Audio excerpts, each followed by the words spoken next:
Yeah, it's your boy Danny J. Quick, and I'm here with Kyron Silva. And we want to thank you for joining the Four Tales podcast. I want to know what it is Quick is trying to say. We're about to talk some comics and get a little bit controversial. Everything from indie books to movie deal level commercial. With no rehearsals when we converse to coerce you. And then we do the quick takes and try to get to the person. So join us and get your comic book a few more sales once a week wherever you pod. It's Four Tales. Once a week wherever you pod. It's Four Tales.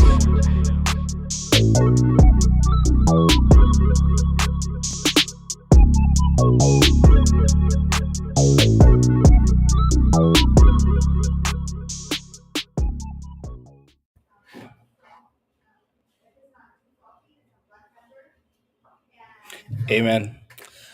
Ladies and gentlemen, boys and girls, children of all ages, Taurus Comics in collaboration with Fourth Wall Productions respectfully brings to you the 169th episode of the Four Tales podcast. I'm your host, Kyron Silva from Taurus Comics. Across the way is the purse stenographer of Ace Blade, Danny J. Quick. Together, we are your two award-winning Blurred comic creators here to help you find your next favorite comic. We are live on the Age of the Geekdom Network via Facebook, YouTube, Twitch, and TikTok. So if you're listening or watching us live, thank you for your support. Don't forget to like, subscribe, share, and view this podcast because all your positive reviews, interactions help us reach a bigger audience. Why'd you shake your head like that? I didn't even know I did it. Oh, you did. All right. First off, I do want to say tonight was the no, not CrockerCon. We'll get to that later. Tonight was the last episode of 5 Star Fridays. So we want to wish them goodbye and thank you for supporting us with the Four Tales podcast. Yeah, and the new 5 Star Comic Con. 5 Star Comic Con. They say they're going to be on.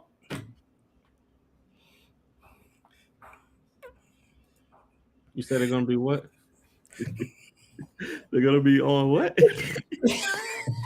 What's up, Mally? What's up, Mally in the building? What's happening? They say they are going to still be doing shows starting next month. So some point in October. It looks like they're going to be doing shows on Wednesdays, though, no longer Fridays. Okay. This was all detailed on their last episode tonight. And they are no longer part of the Ages of Geekdom Network, so we wish them well and good luck in all their future endeavors. Absolutely, man. Yeah. Shout out to Tony Clapper, officially, Fee, and Ryan. Man, shout out to the whole crew, man. They did an amazing job. I saw the pictures and stuff from the show, and it looked great. And big shout out to Tony Clapper stepping up. I mean, I don't know if you guys have been following Tony. I know he has not produced a lot of comics recently, but this man is producing stuff. Like, he's working his ass off. So shout out to him. And like you said, shout out to everybody in the 5 Star team. You're always welcome on our show. Not Fish, but everybody else is welcome. And whenever you guys want. So, yeah. I got nothing else, dude. That's all I got for intro today. Man, it's Friday. Yeah, I'm sure you're ready for CrockerCon. I'm ready for football this weekend. Last week, our guest, I saw your interview with our guest from last week, and it was. I mean, I listened to your interview. I didn't see it because it was only audio, and it was really good. Before we bring on our guest, can you tell us a little bit about that interview? What can I tell you about the interview? The interview was yesterday. It was on local radio here in Sacramento. We did it with Insight and oh my God, I forgot her name. Victoria Gonzalez. Thank you. That was her name. And thank you to Miss Gonzalez for allowing us to be on her show to talk about CrockerCon. Local radio too, man. That's smart because local radio, that's the museum. That's the museum audience right there. It is. And it was fun. We weren't supposed to go at the time they told us to. Like Evan and I got there early just because we were both early people. And then we were just waiting. And all of a sudden they're like, okay, hey, you guys got to go now. And I was like, Okay. We had like 30 more minutes before our interview was supposed to go, but they're like, we got to go now. So it was fun though. We had a great time. Her questions were amazing, and Evan is always on point with all his answers. I stumbled a couple times, but that's just me. I She stumbled. seemed like she really knew y'all. Like, I don't know if you had like did a pre-interview thing or whatever, but she seemed like she really knew your stories, and she was very professional. We literally walked in, sat down, put the headset on, and the producer's like, "All right, you guys got 30 seconds before we go live." And then she said, "Okay, which one of you guys is Kyron?" I was like, "That's me." It's like, "Okay, that makes you Evan. All right, let's go."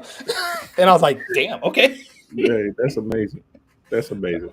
I know. That's being a professional though. That's all that is. Yeah. Being a professional. Yeah. Don't try that with me, because Okay, wait. Let's not wait. Okay, let's pull the shade back. Outside of quick takes, most of this show is just ad lib. that's very true. That's very true. Like, It we is. do our best to really be professional, but most of this is just off top of our dome. We don't really. Yeah. Well, thankfully, we got a professional as a guest today.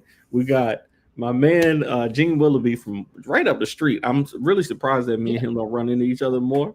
Why don't you guys just do this interview from like somebody's house? I know, right? Right. I could probably get to Goldsboro in 30 minutes. Right go. down the street. I believe he studied at ECU, and he's now a teacher as well as a writer and artist and a creative director at Hammerblam Storytelling. Gene, welcome back to the show. Thank you. I'm glad to be here. I need to clear up something though. Is this your second time or your third time on the show? This is my second time on the show. Okay, that's what I thought. I thought it was your third time. Kyron said it was 2, and I was like, I think he's been here twice. Okay, so wait. I was wrong. I don't know why you didn't believe me. I'm literally the one that does all the posts. I'm the one that has a record of everybody that's been on the show. I thought my brain was doing more than your spreadsheets, but I guess not, as usual. But welcome back to the show, Gene. Thank you. For folks, for anybody in our audience who might not know your work, there's William Withers in the building. What's up? And tell us a little bit respect about on that's Ace Blade artist William Withers. That's right, Ace Blade artist, right. and multiple, I think, award-winning artist William Withers. And amazing work. Amazing work.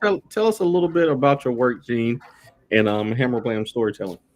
2017, we came out with a prose novel called The Sunstorms. It's a superhero novel about a superhero family. That came out the summer of 2017, and after that, COVID hit. And during 2020, I started working on this the Sunstorms comic book, and I got the first issue done, and we put that one out, and then we've got issue 2 and 3 that come after that of the Sunstorms. And so up until now, the Sunstrom family has really been what I've been focused on. And now we're about to drop the Last Age book 1. All happens in the same universe, but it's kind of a different style of storytelling with that. Okay. Now, you say it's all in the same universe. How does The Last Age connect with Sunstorms then? Oh, okay. Without giving out too much spoilers. Yeah. Let me put it this way. The Sunstorms is a superhero family, and because they do a lot of scientific exploration, it allows me to use that book to kind of explore all the different things I've come up with world building wise. And so instead of trying to do, because my original idea was I was going to do the first issue of a bunch of different concepts, and I thought that was a little bit too much, but I said I can reach all of that with the Sunstorms and have their adventures happen in these little pockets. And then you get to see what my world is through their eyes. The Last Age is about the world of Hammerblam superheroes as a whole and their whole culture and mythology that they have come up with. And the Sunstorms get to meet them in issue 3. And one of the short stories that happens in the Last Age book 1 actually spills over into the Sunstorms 3 and 4. And so that's kind of how they segue into each other, so to speak. Okay. I'm always interested in your teaching. Last time we had you on here, I talked about teaching a little bit. What is it, a traditional teaching? Or are you doing? Tell us a little bit about your role as a teacher.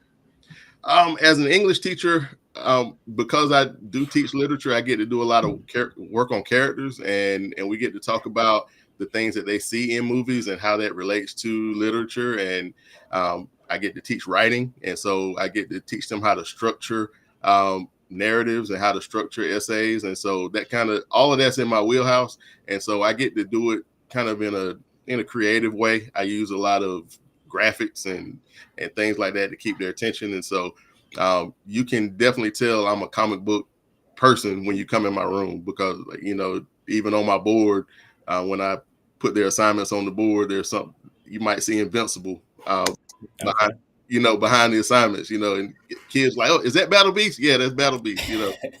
So I do it that way. So you're not one of them teachers that gets on the kids for doodling in their sketch pads while they're in class. I'm actually the opposite. I've got kids that do a lot of manga and a lot of art in their notebooks, and I actually encourage it. I had a young lady, this has been years ago. She would do her assignment, and then she'd draw a picture, and she'd write beside it, "You try it," and which was weird to me at first. But what I started doing was I'd draw the same picture beside it and give it back to her, just my rendition of it. The next year I was at a football game, and that student that I had sent that same notebook back to me through another student with the same message in it, and I drew something else in there. But she made very good grades, but I'm never gonna be that teacher to kind of squash their creativity. I want you to keep that going. Do your work. Be the best you can be. But if you're creative, I want you to have that side definitely. We need more teachers like that. When I was in school, that was not really something that was cultivated. It was more like, you're doing something wrong. I actually got in trouble. I had on my report card, draws too much one time. So there's no such thing now, though. Right. No, but we do need teachers that are willing to allow kids to explore the artistic side of things while we're educating them. I mean, give them the opportunity to understand what they can do with art outside of just what they see. Right. So, you have a Kickstarter going right now. Is that right? Yes. Okay. The last stage is on Kickstarter. It started on the 16th. We're at 22%. We're trying to get $500 in order to just do the initial limited print run, which is what we always do.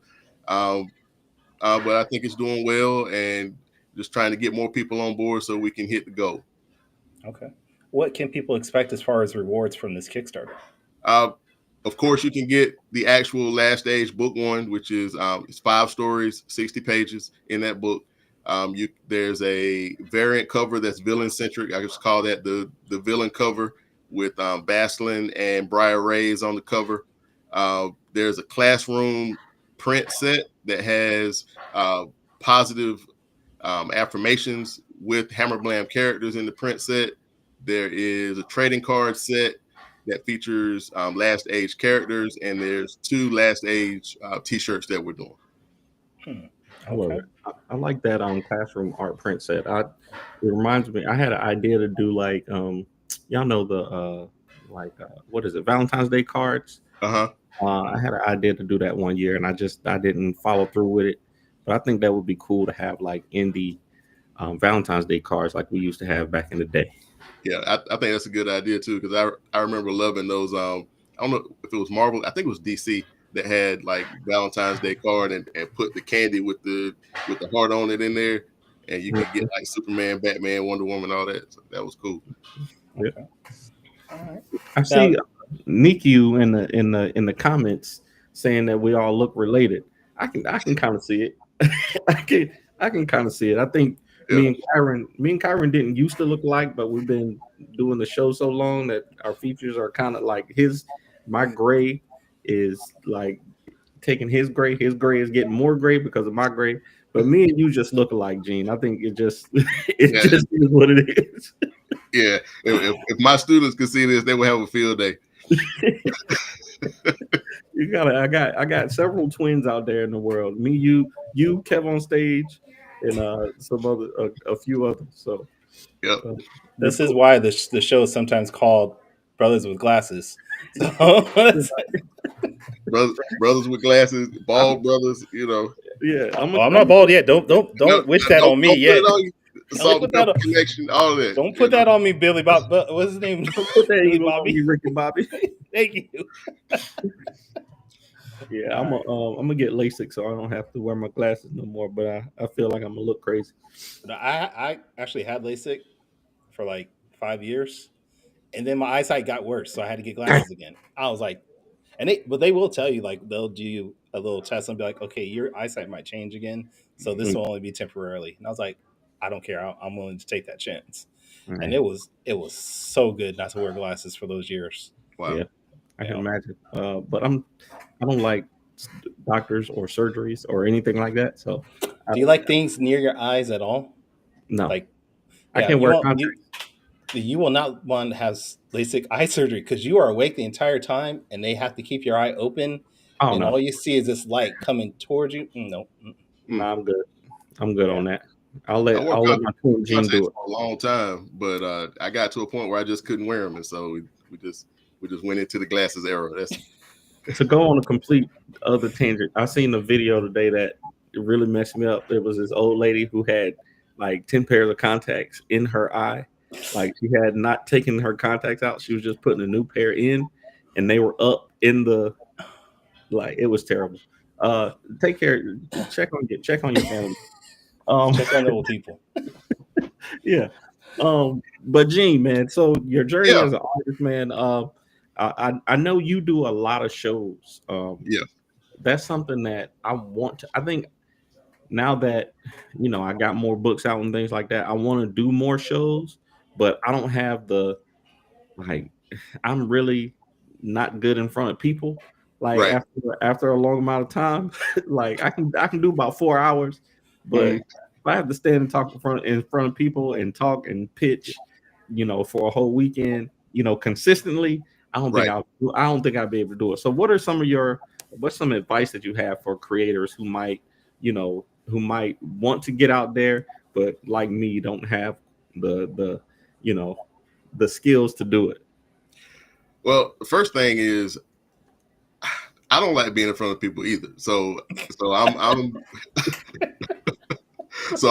I'm saying this as a fellow, introvert or whatever you want to call it. Like I really am not that comfortable in front of people, even though I stand in front of 28 kids and do what I do.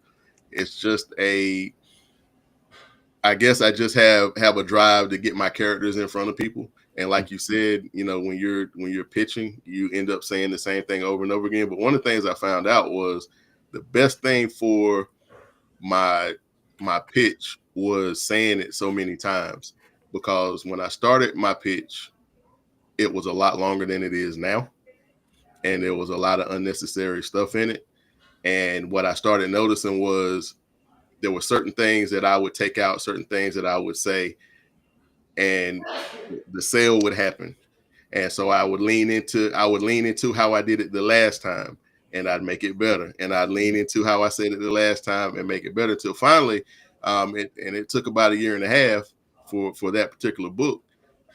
It finally got to a place where I knew exactly what I needed to say.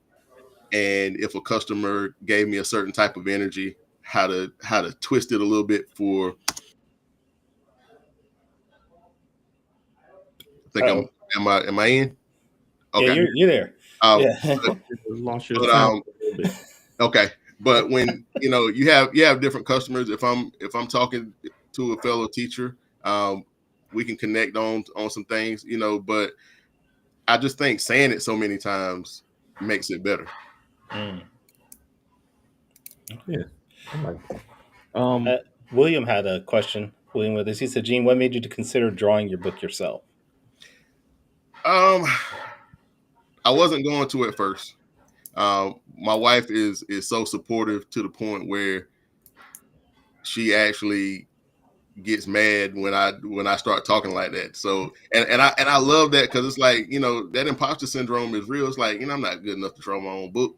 you know, and she was like, do you see all this stuff you're doing, and kind of, really push. So it started with me doing the cover of my novel, and then it started with when I was promoting the novel, doing prints of the different characters, because I didn't have any art to show. I just had my first table was just my book and a few prints I had done. And when people started seeing the prints, they were asking, why are you not doing comics? Why are you not putting these characters in comic books? And so that's what really got me started thinking on that level. And so Sunstorms #1 was where I really kind of just stepped out on faith and did that. Yeah, the customers will definitely let you know. If you put it out there, they'll definitely give you the feedback to let you know if your art is connected with them or not. And it definitely does, man. We did a collab. That's right. That's right. We did a collab a while back. Gene did a Ace Blade #1 variant cover, and Right. I need to bring that back. I know we only did probably about 25 of them or something like that, but we bring them back. Yeah, I enjoyed doing that because I found that I really enjoyed drawing Ace Blade. He was one of those characters, kind of reminded me of the characters that I liked drawing when I was in high school. Yeah. He's got the gear, he's got the cool mask and swords. You love that. So I appreciate it. Kyron is feverishly looking it up. He's trying to find it. I really am. I know this guy. I can tell his face when he's feverishly searching something. I seriously, I might have found it actually. Hold on. But was he holding his sword out, like just straight at you? No, he was kind of inverted. It was inverted. Yeah, he was upside down. I'll just send it to you. I have it. I'll just send it to you. Ask a question, Kyra. What? Well, now I don't know what the question was because I'm now trying to figure out where the hell this You image got is. obsessed with that.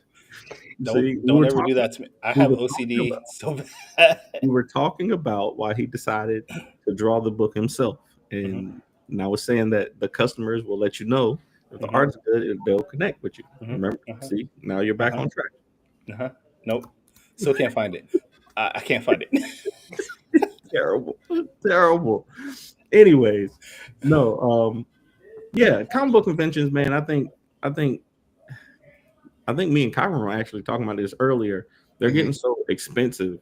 Yes. That it's hard to, know if going is going to be profitable. I think that there's always value in getting in front of, new readers, new potential customers and stuff like that. But when you have to, make money, you have to make money at some point.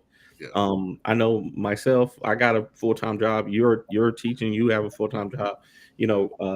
Everybody, Kyron, are you?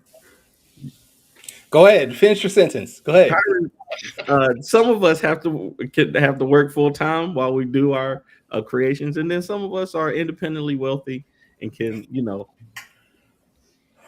do comics whenever they want, I guess, whatever. But it's great that we have that security net because some of us need it. You know what I'm saying? Some of us feel like we need it sometimes. Terrible. But no, man, it's see, that's what you get. I didn't even do nothing to you, but you're. I was going to ask you if you did that to him. I didn't do that. That's what we call karma, though. Another the fact that he's like this with it too. Yeah, I don't know what's going on with him. I wish I knew where he was leading to. He really is from. All right. I think he was going into. I think he was going into how you decide what shows to do. With them costing so much and things of that nature. And my answer to that would basically be, I try to, and I've noticed that as well. I try to kind of stay with the local shows, for the most part, because they tend to be cheaper. But I do recognize that you need to get to different regions with your material, and so I try to find a good one and really bite the bullet and just make the investment and do it. Because sometimes it's about making a profit, and sometimes it's about putting your books in people's hands that don't live where you live. And I look at that part as just investing, because when you come back to the thing that hits me is when you go back to an area that you've been to, and either somebody comes to your table and buys from you because somebody told them about it that you sold to last time, or somebody that you sold to last time comes back and buys again. You know, so sometimes I feel like you just have to plant that seed and let it grow, especially if you're talking about a region where you're going to have to travel to, you know. Now, with you being a teacher, how do you balance that because you already have a lot of work being a Yeah. teacher, grading, things like that. How do you balance that time between being a teacher and writing and drawing a comic book? It's a thing where I try to get at least an hour and a half in a day doing one or the other. And so I can come home and at some point get a page penciled, inked, or colored. Sometimes I have to put all three of those to the side and actually write something. I try to get all my writing done on a project first, and then that way I can just draw from what I've scripted or draw from what I've outlined, because I end up losing a lot of time when I'm trying to write a little bit and draw a little bit. So I try to get one project written. And when that is done, then it becomes, okay, what do I need to pencil? What do I need to ink? What do I need to color? Now, you do the writing, you do, yes. like you say, you do the pencil, do the ink, do the colors, do the lettering. Yes. Out of every aspect of making your comics, what do you like the best and what do you like the least? What do I like the best? I enjoy doing layouts. Really? Okay. Yeah. I enjoy doing my thumbnails, and sometimes it can be 7 or 8 thumbnails for a page. You're back. I'm back.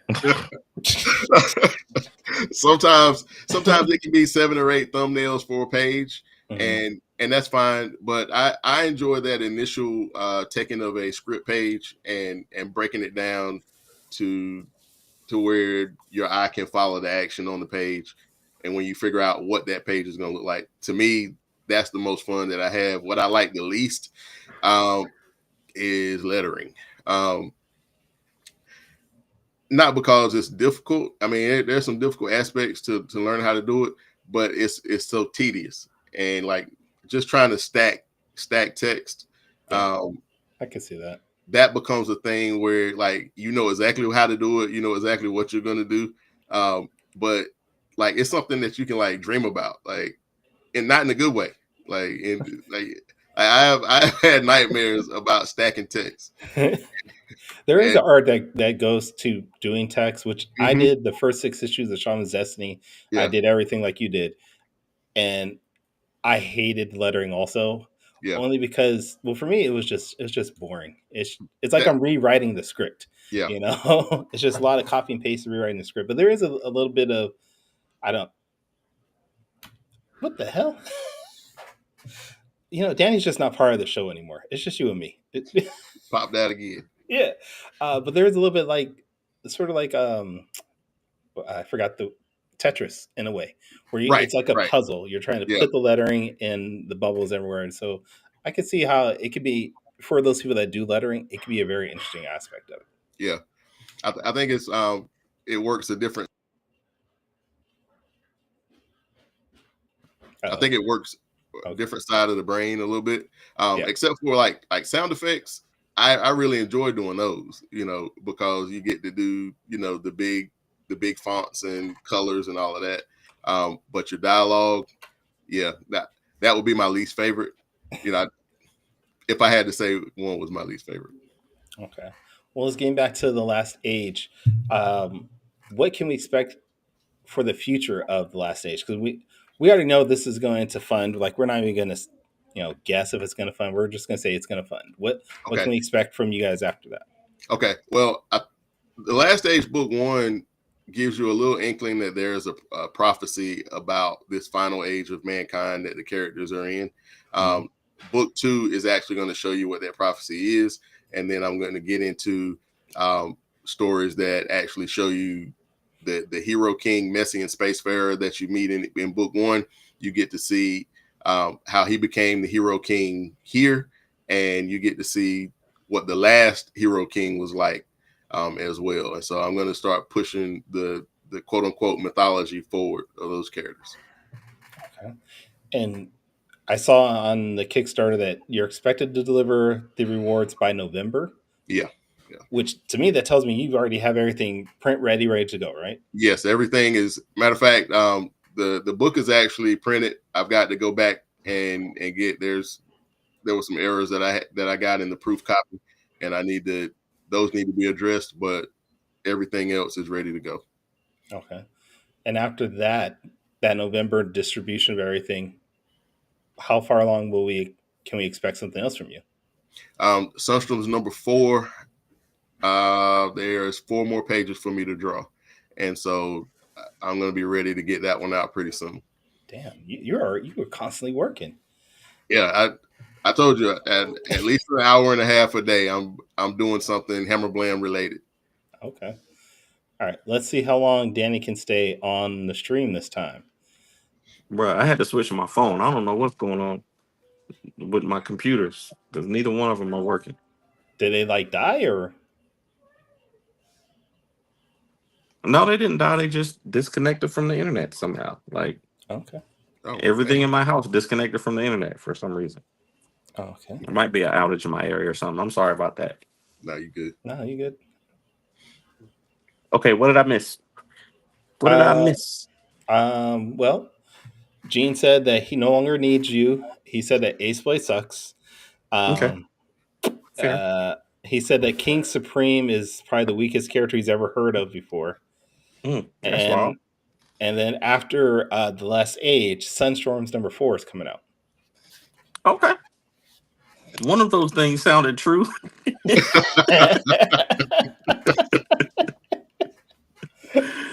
Aaron, you tried to start up some stuff now. I try. Mr. Fish That's said, them West Coasters. They'll try to get you in some beef in a hot second. Mr. Fish said he was going to try to slide into Danny's place. No one can replace Danny. Let's just put it like that. No one can replace Danny. I've been replaced several times for several reasons. For several reasons, I've been. But on this show, no one can replace you. No. And I do want to add, I talked about the Sunstorms 4, but also the fact that the crossover between The Last Age and the Sunstorms starts in the Sunstorms number 3, and I'll be concluding that with number 4. And so all 3 of those books, these projects really go together. I wanted to make sure that I didn't want to come out with all of these different projects, so it all kind of ties together with the Sunstorms. Okay, before we get to the quick takes, I want to ask though, Kyron recently got like some guest artists. He's got George Gant to do variant covers for his comics. I think he's planning on doing a bundle or selling them in a bundle. Do you do bundle deals for your comics now that you got several issues? I do a bundle deal for Sunstorms 1, 2, and 3. I recently started doing a bundle deal once the book comes out. Last Age book 1 and Sunstorms 3. I'll do those together because they're crossing over. And so those are the 2 bundles we have. I got the massive Hammerblam bundle that I always do, which will get you the novel and all my comics. Just a kind of a Hammerblam starter pack. But those are my main bundles. All right. Awesome. That's awesome. Are we doing quick takes now or what? I'm not ready for quick takes because I can't see my question, but just throw them up on the screen. We'll make it happen. We'll make it happen. I think I remember. All right. This is all messed up. This will go ahead. Well, I was going to say, did you want to introduce Quick Takes and talk about it? Or... Everybody knows what Quick Takes is at this point. Quick Takes is a rapid Q&A session where we grill our guests on their deepest, darkest secrets from the internet. You're going to have 45 seconds each. We're going to ask you 5 questions. You're going to have 45 seconds each to answer them off the top of your head. And these are questions just designed to get our audience to know you a little bit better. Okay, Kyron, the first question. Nope.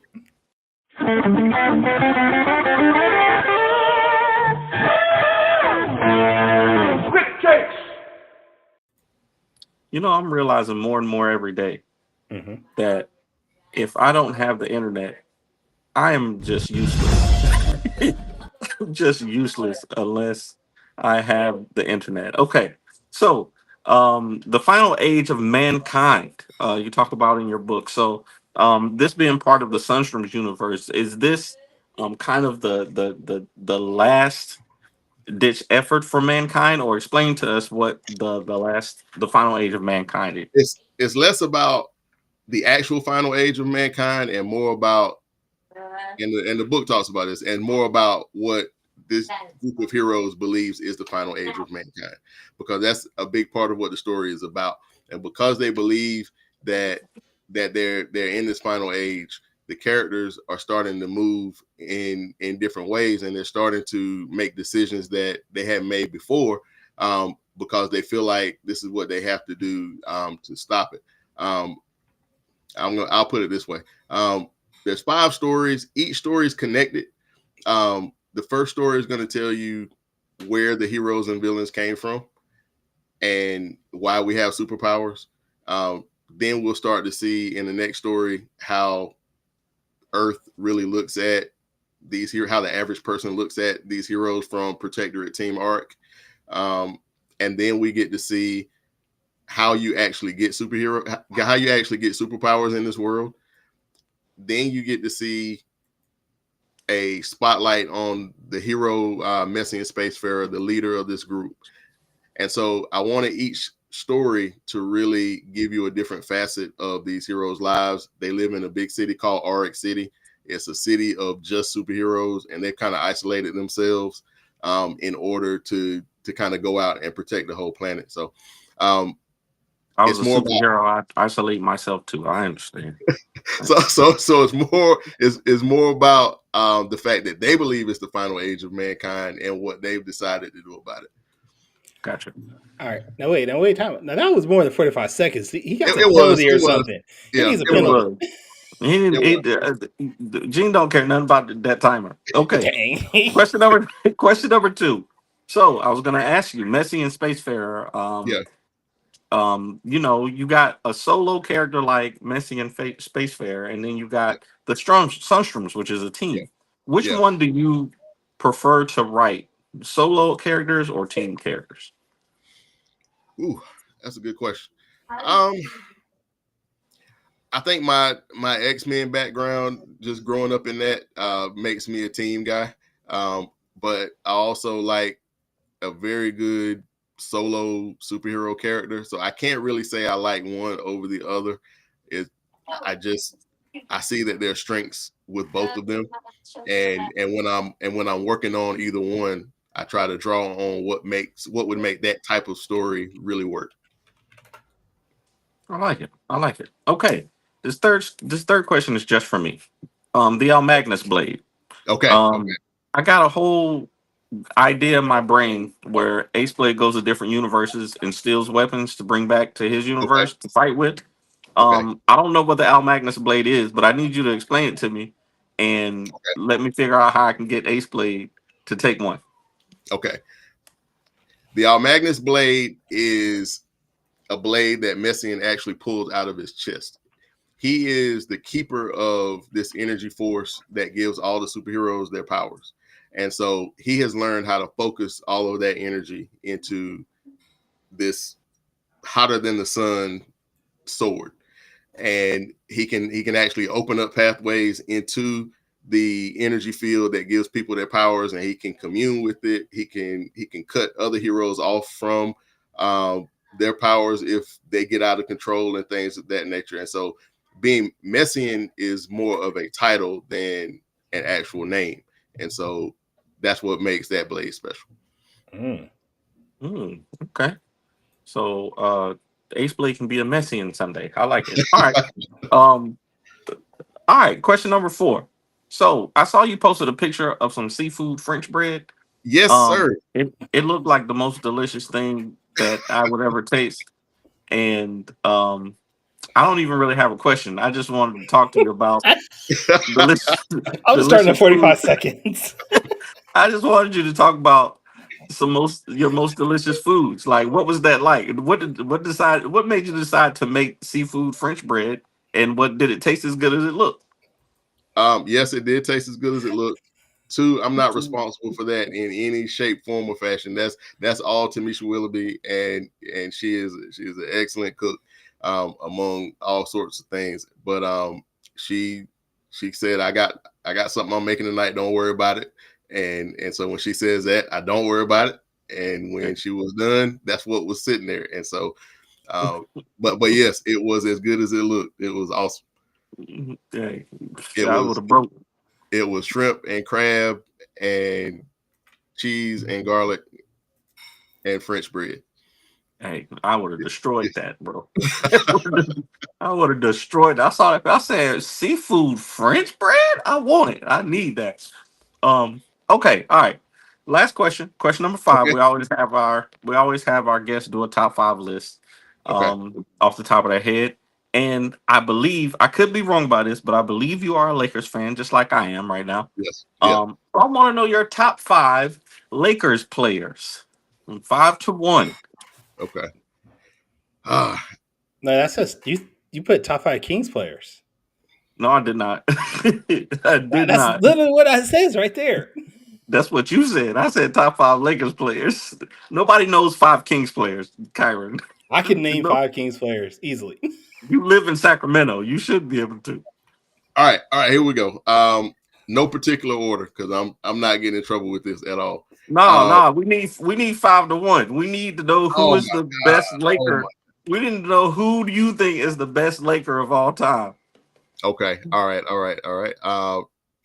5 to 1. 1 will be Magic. And then I'm going Shaq. I'm going Kobe. I'm going LeBron. I'm going Kareem. That is the 5. I mean, that's a 5. I mean, some people would want to put Jerry West in there, I guess. Yeah. Maybe. You won't put Jerry West over on that group, though. I wouldn't put him over anybody, but some people would. That's a solid list. There, you can't go wrong with Magic at 1. You can't go wrong with Kobe at 1. Now do top 5 Kings players. Now do top 5. You could go wrong with LeBron at number 1, but I think that was a good list. Kyron, you want to do top 5 Kings players? Because I want you two to do top 5 Kings players.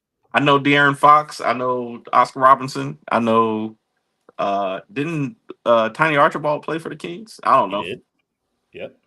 That's 3. Why are you naming all a point guard? That's all I know. Who else? Oh, Chris Webber in there. Chris Webber. Oh, Chris Webber. Chris Webber played for the Kings for a bit. That's right. Vlade Divac. Yes. He played most of his career here. Oh, your boy Sabonis. I like Sabonis. Yeah. All right. The Sabonis don't make the top 5? No. No? Oh, I don't know. Not even close. I don't know. Not even close. All right. Do you want to tell everybody what this day's Quick Takes is brought to us by? Quick Takes is brought to you by Gemini Comic Supply. If you use the code HBLADE on your order, get 10% off your entire order. This is why we only have one sponsor. Nobody uses it. So it's like I'm gonna stop. I'm gonna find us a real sponsor. But yeah. Gene, thank you for doing that for us. Yeah, no problem, man. Back to you, Kyron. All right, Gene.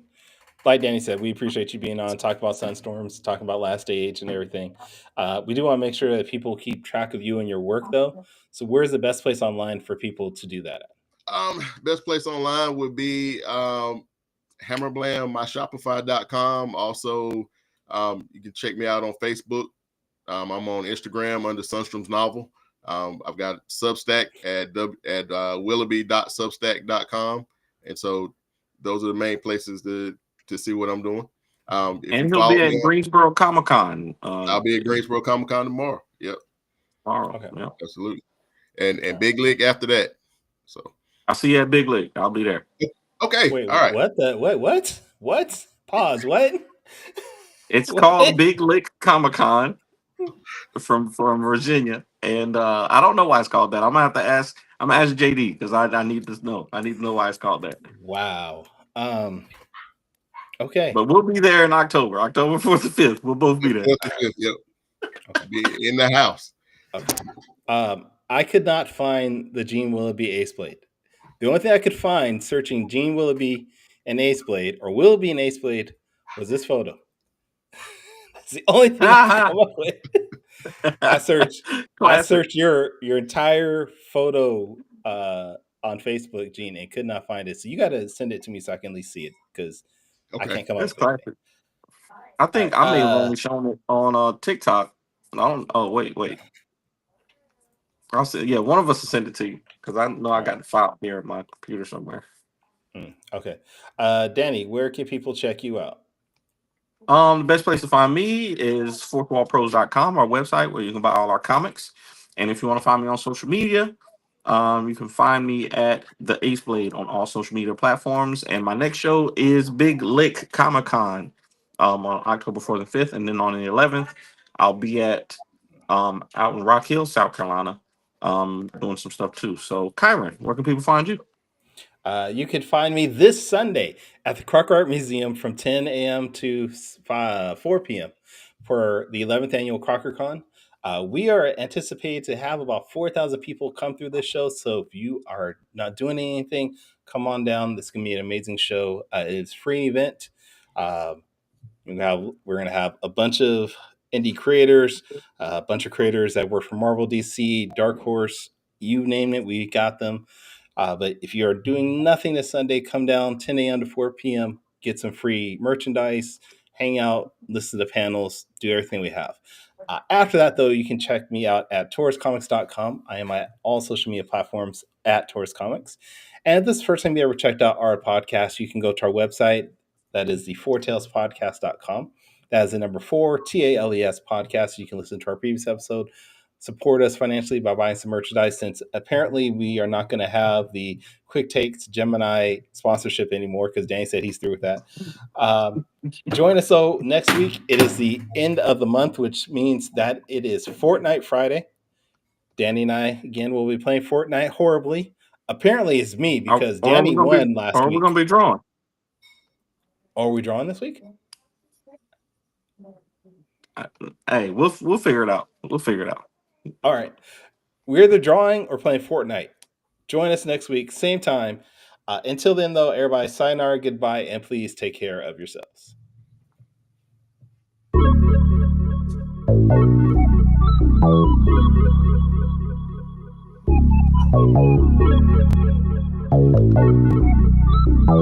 want to know what it is Quick is trying to say.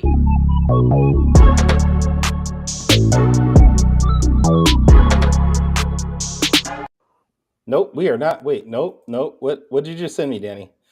What did you just send me? Is this what I think it is? Wait, is it? We're still live. Just letting you know, we are still live. It is. Okay. All right, hold on. Did he leave? He left. Dang it. Hold on. He sent me something just now, and I want to show it. There he is. Okay. Yeah, that's it. That is dope. That is dope. That's the first time I've ever seen that. Oh, that's cool. All right, everybody. Later.